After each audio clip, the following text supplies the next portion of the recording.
বাদুড়িয়ায় নওশাদ সিদ্দিক আসছে। আমরা শুনে বন্ধুরা মিলে একসাথে বাদুড়িয়ায় রওনা দিয়েছি।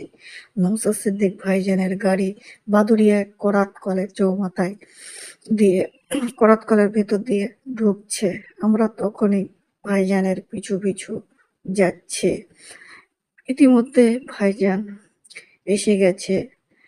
যে অকাপ নিয়ে যে প্রথম পরিস্থিতি অকাপ, দ্বিতীয় কাশ্মীরে যে একটা হামলা হয়েছিল তার নিয়ে কথাবার্তা চলবে, আর 26,000 জনের চাকরি বাতিল হয়েছিল তাই নিয়েও কথাবার্তা চলবে।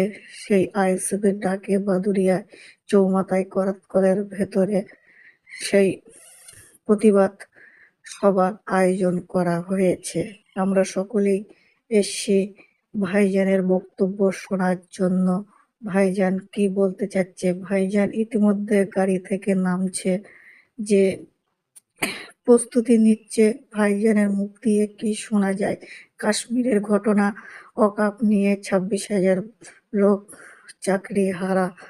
ইতিমধ্যে ভাইজান কিন্তু বক্তব্য দিচ্ছে যে কি হচ্ছে দেশে, আজকের পাকিস্তানের ঝামেলা, এইসব নানা রকম ইত্যাদি নিয়েই কিন্তু ভিডিও তুলে ধরলাম।